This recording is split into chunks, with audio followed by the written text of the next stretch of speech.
ধূমপান, মদ্যপান ও মাদক সেবন স্বাস্থ্যের পক্ষে ক্ষতিকর। প্রফেসর ওয়াই শীর্ণ মুখে হাসলেন, বললেন, জানি কেউ বিশ্বাস করবে না, আমি তৈরি হয়ে এসেছি সেই জন্য। পড়ুন, পড়ুন আমার ডায়েরিটা। এই বলে ডায়েরিটা আমার দিকে এগিয়ে দিলেন। পাতায় পাতায় সেই এক কথা। অসহ্য বুড়োটাকে, অসহ্য। কি করে পাগলটার হাত থেকে নিস্তার পাই।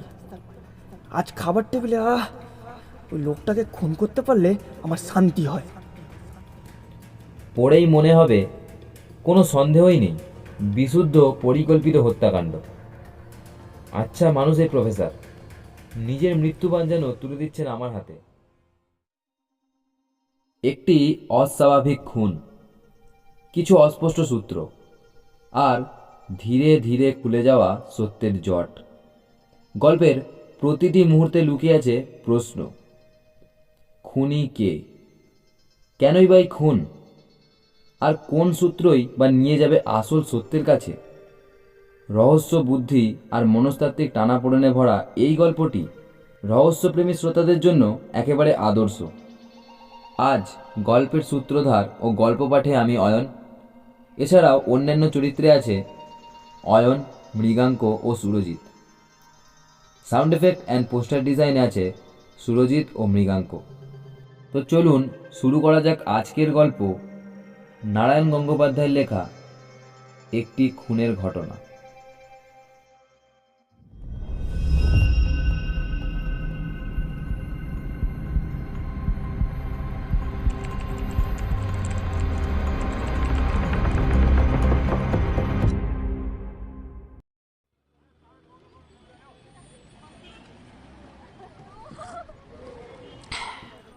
গোয়েন্দা বা অপরাধ কাহিনীর সাধারণ নিয়ম হচ্ছে, ঘটনার আশেপাশে যারা রয়েছে তাদের প্রত্যেককেই সন্দেহের আওতার মধ্যে রাখা হয়। কিন্তু চারদিকের সাক্ষ্য প্রমাণে নিশ্চিতভাবে যাকে অপরাধী বলে মনে হয় তাকে যদি নিরপরাধ ধরে নিয়ে তার অনুকূলে তদন্ত শুরু করা হয়, তাহলে কীরকমটা দাঁড়ায়? সোভিয়েত দেশে তদন্তের প্রণালী আজকাল এই: ওখানকার একজন ইন্সপেক্টরের জবানবন্দিতে একটা ঘটনা শোনায়। গল্পটা না, এটা গল্প নয়, সম্পূর্ণ সত্য কাহিনী। একটু সংক্ষেপ করে তোমাদের বলছি। মেরু অঞ্চলে গবেষণার জন্য গিয়েছিলেন দুজন অধ্যাপক। এদের একজন অল্প বয়সী আর একজন বুড়ো মানুষ। দুজনেই নামজাদা বিজ্ঞানী, দুরন্ত পণ্ডিত, কিন্তু সম্পর্কটা একেবারে সাপে নেউলে। পণ্ডিতে পণ্ডিতে যা হয় এর মত উনি মানেন না, এর থিওরির উনি প্রতিবাদ করেন। কিন্তু মতভেদ এমন একটা স্তরে পৌঁছেছিল যে ইনিও নাম শুনলে একেবারে জ্বলে যেতেন। অথচ অবস্থা চক্রে দুজনকে একই সঙ্গে পাঠানো হলো গবেষণা করতে। সেই ধুধু তুষারের দেশে দুই বৈজ্ঞানিক একসঙ্গে তাঁবু ফেলে থাকেন, গবেষণা করেন। আর একজন সহকারী আছেন, এদের সাহায্য করেন। তিনি দেখেন রাত দিন দুই পণ্ডিতে সমানে তর্কাতর্কি খেয়েই করেই চলেছে। বুড়ো বৈজ্ঞানিক, ধরা যাক প্রফেসর এক্স, একটা চিঠিতে লিখেছেন, আমার সঙ্গে এই বানরটাকে কেন যে পাঠানো হলো, ওকে আমি এক মুহূর্ত সহ্য করতে পারি না। দেখলেই আমার পিত্তি শুদ্ধ জ্বালা করে। আর ছোকরা বৈজ্ঞানিক প্রফেসর ওয়াই তার ডায়েরিতে লেখেন, বুড়ো ক্রমশই সহ্যের সীমা ছাড়িয়ে যাচ্ছে। সবসময় ওর একগুঁয়েমি, মাঝে মাঝে আগুন ধরে যায় মাথার ভেতর। একদিন নিশ্চয়ই ওকে আমি খুন করব। অবস্থা যখন এই রকম, তখন একদিন খবর এলো প্রফেসর এক্স খুন হয়েছে। ব্যাপারটা কীরকম? দুই বৈজ্ঞানিক এবং তাদের সহকারী একসঙ্গে বেরিয়েছিলেন হাঁস শিকারে। একটা জলার একাধারে দাঁড়িয়েছিলেন এক্স, কিছু দূরে ওয়াই হাঁস খুঁজছিলেন। কি একটা জিনিস আনতে সহকারী চলে গিয়েছিলেন তাঁবুতে।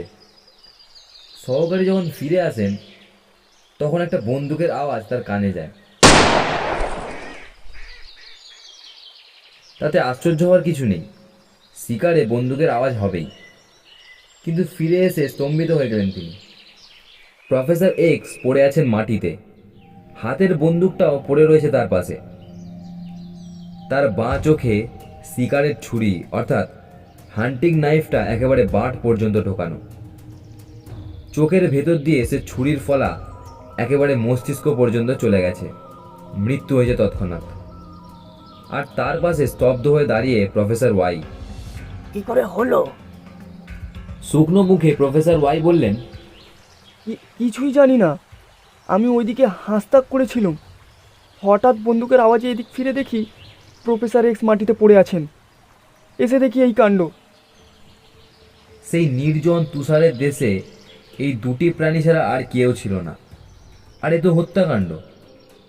দুজনের ভেতরে যে বিশ্রী সম্পর্ক ছিল, তাতে এমন কাজ আর কে করতে পারে প্রফেসর ওয়াই ছাড়া? অতএব একদিন প্রফেসর ওয়াই এসে আমাদের অফিসে উপস্থিত হলেন। স্যার আসবো? হ্যাঁ হ্যাঁ, আসুন আসুন।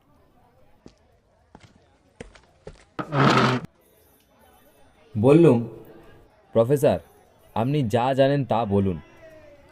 নতুন কথা তিনি কিছুই বললেন না।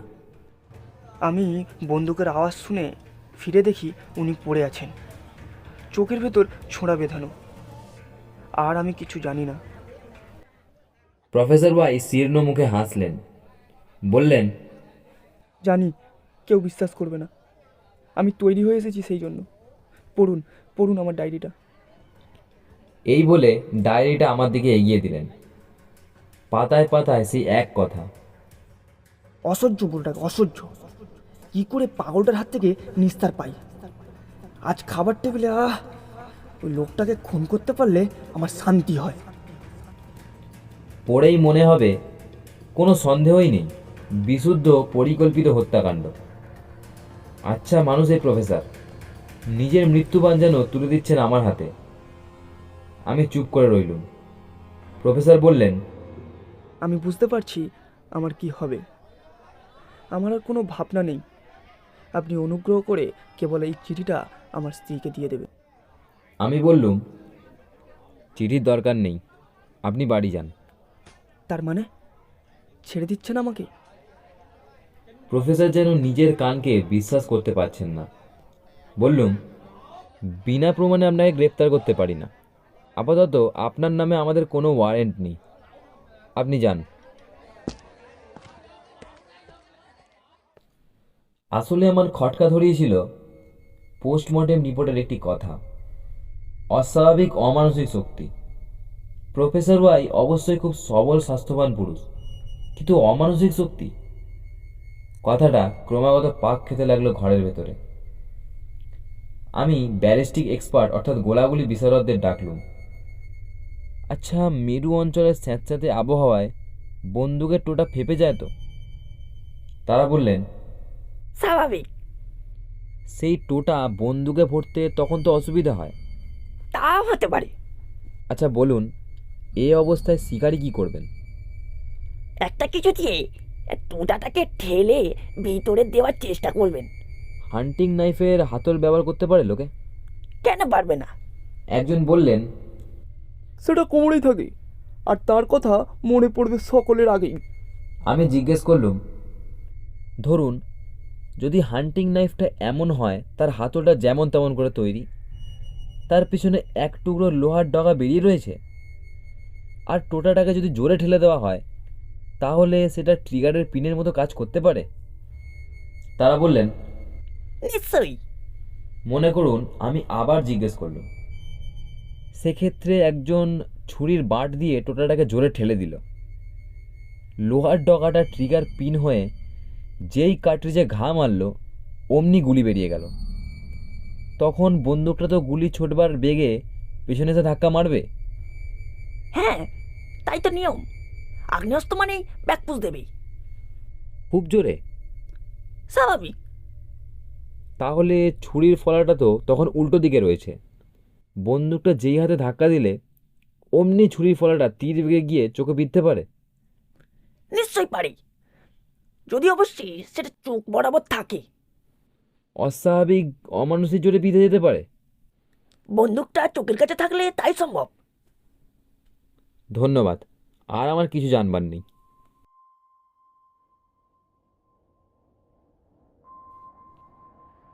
তাহলে এই আমার কেস, হত্যা নয়, বিশুদ্ধ অ্যাক্সিডেন্ট। ওয়াই বলেছেন গুলির আওয়াজ শুনবার আগে একবার যখন তিনি এদিকে তাকিয়েছিলেন, তিনি দেখেছিলেন অধ্যাপক এক্স যেন তার বন্দুকটা লোড করবার চেষ্টা করছেন।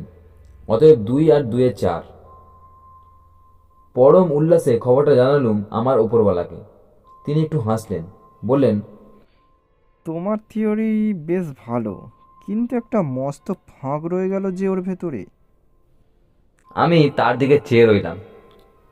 তোমার থিওরি যদি সত্যি হয়, তাহলে প্রফেসর এক্সের ডান হাতে ছুরি আর বাঁ হাতে বন্দুক ধরবেন, আর সেক্ষেত্রে বন্দুকের ব্যাক পুষে ছুরিটা ডান চোখে বিঁধে যাবে, কিন্তু ওটা বিঁধেছে বাঁ চোখে, সেটা খেয়ালে রেখো।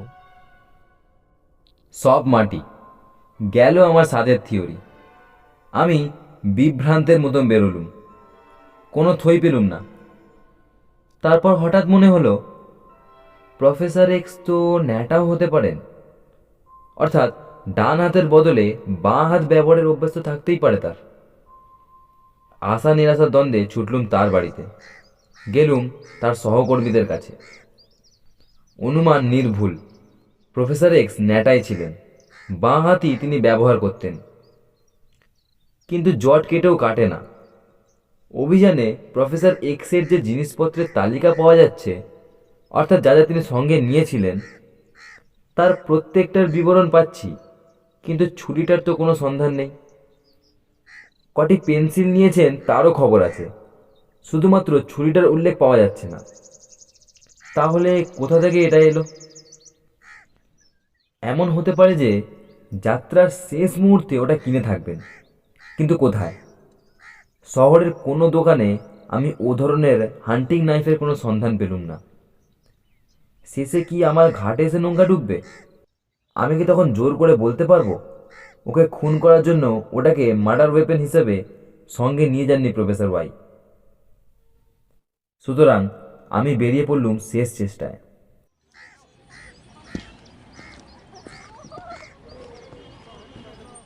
যে পথ দিয়ে ওরা এগিয়ে গেছেন তার প্রতিটি শহরে আমি ওই রকম একটি ছুরির দোকান খুঁজতে লাগলুম।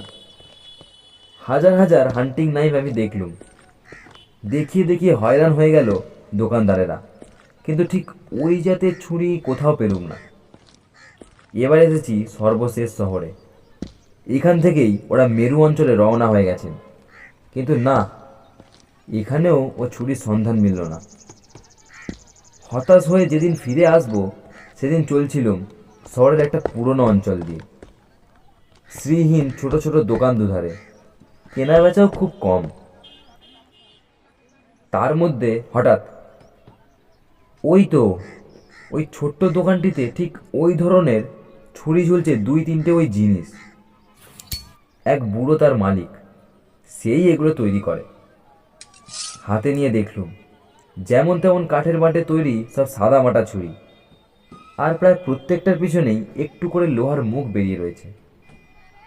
বুড়ো বললে, শিকারের সিজনে ওগুলো অনেক বিক্রি করি আমি। আচ্ছা, অমুক মাসে বুড়ো এক প্রফেসর কি এসেছিল দোকানে? তিনি কি কিনেছিলেন একটা এই রকম চেহারা, এই রকম গোঁফ? দাঁড়ান দাঁড়ান, প্রফেসরের একটু খিটখিটে, ভুরু কুচকে রয়েছেন, এই তো। দাঁড়ান, খাতাটা খুলি।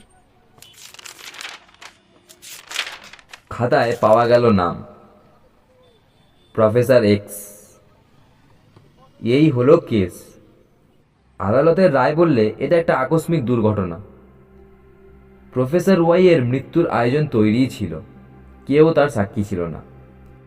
তার কথা বিশ্বাস করবার মতো কেউ ছিলেন না, বরং বাড়তির মধ্যে ছিল এক্সের চিঠিগুলি আর ওয়াই এর নিজের সেই মারাত্মক ডায়েরি। কিন্তু নিরপরাধের মুক্তির সূত্রও থাকে। সে সূত্র ছিল পোস্টমর্টম রিপোর্টের মধ্যে। অস্বাভাবিক অমানসিক শক্তিতে ছোড়াটা চোখের মধ্যে বিধিয়ে দেওয়া হয়েছে। আজ শুনছিলেন নারায়ণ গঙ্গোপাধ্যায়ের কলমে রচিত একটি খুনের ঘটনা। গল্পটি আপনাদের কেমন লেগেছে সেটি জানাতে ভুলবেন না। যদি গল্পটি আপনাদের ভালো লেগে থাকে তাহলে অবশ্যই আমাদের চ্যানেলটিকে লাইক এবং সাবস্ক্রাইব করবেন। তো আবার দেখা হচ্ছে আগামী সপ্তাহে আর একটি নতুন গল্প নিয়ে। ধন্যবাদ।